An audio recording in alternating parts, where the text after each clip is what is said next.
My name is Hoinoski, and I'm running for the President of the United States. I'm doing a word-by-mouth campaign, no donations, period, and it's all word-by-mouth.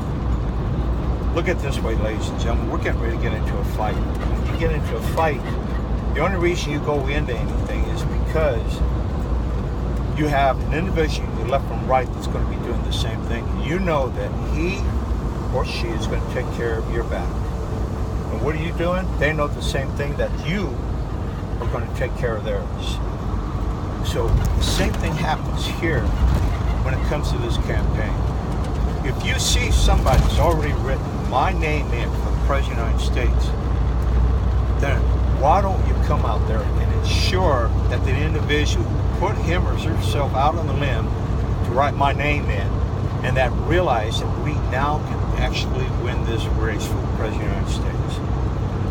Let's think of it another way too. Here, this is really unique, and I never thought about this until just the other day. In fact, last night, in fact. Now, you have the two basic candidates, the Democrat and the Republican. Then you're going to have, I think it's Johnson, and there's another female that was in the debate. So that's 4 individuals. Now, if you think about this too, people are going to come up and they're going to write their own name in. Okay, it's 5. Mickey Mouse, Donald Duck seems to be a favorite. So now you're talking 7. So what about none of the above? That's 8. Then I hear there's an individual from Texas, that's 9. I hear there's another one from out here in Ohio, that's 10. Then I even heard another one out there on the West Coast, that's 11. Somewhere out there, there's a cowboy that's other than me. That's what? 12? All right, that's 12 individuals running for the same office. And I make 13. Now, 13 to me is an outstanding number. The way I look at it, that is a very lucky number. I like 13. It's great. So what happens here? 13 individuals going for the same seat. Think of it this way. I start getting the numbers. We start seeing my name out there. People start writing in Hoinoski, Hoinoski. We may only need 40% of the vote. If we get a confirmed 40% or more, this election can be won. Yeah, this is amazing.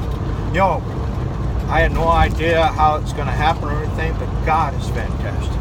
No, that's another thing. People think that my vote, my faith, that I have morals, and I have principles, and I have common sense in some regards, is detrimental to the idea of being in the White House. Because, oh no, you can't have faith and religion there. Believe it or not, Thomas Jefferson wrote a letter on the separation of church and states. There is nothing in the Constitution or the Declaration of Independence state anything about separation of church and state. He wanted to affirm the rest of the states that the government is not going to infringe on their religious rights. That's all it was. That's what it meant by separation of church and states. Now listen to this, ladies and gentlemen.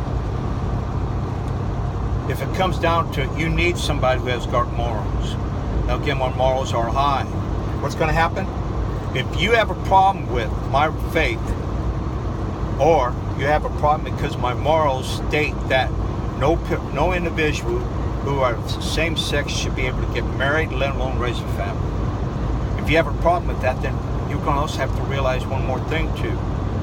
An individual who has the status of embryo, if it's conceived in conception, in any form or matter, even in a rape, which is an atrocity in itself, I believe the individual should be neutered. But you know, you can't get everything you want.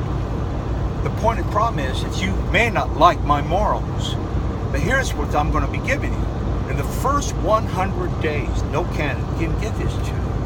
In the first 100 days, I'll be able to lower your income tax to 13%. It eliminates the IRS because it's a fair tax. And if we eliminate this, that means even businesses are going to only be paying 13% too. What happens? We should get a minimum. The minimum wage should move up to $12, $11 at the less. So that means waitresses now bull. We ain't making $2, $3 now. You're making minimum wage. The IRS is gone. And then on top of this, what will happen next?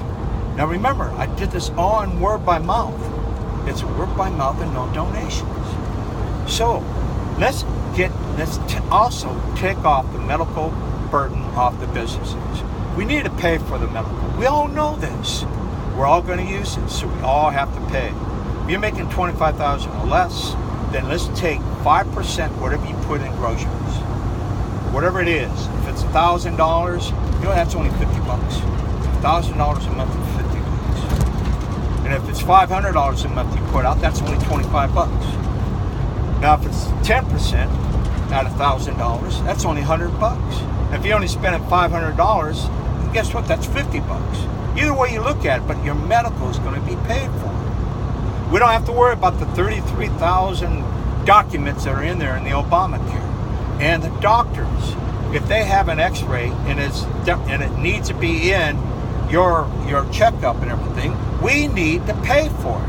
Medicare needs to be paid for, and it all will be now. This is what we can do in just 100 days by putting this candidate for the President of the United States. They have a problem with it, then let's do one more thing. We know that if we legalize marijuana, not only will we get the medical portion out of it, ethanol, paper, and clothing, we also know that it will pay off the budget. So, if you see an individual that has put my name down for the President of the United States, back him up and know that he has already taken the lead and he's got your back already. We can win this election. More people that are writing in and doing this, if people start believing in that we can actually do this, we can take this thing maybe even by 40%. Hoinoski. Peace be with you, America. Thank you very much for taking the time to look at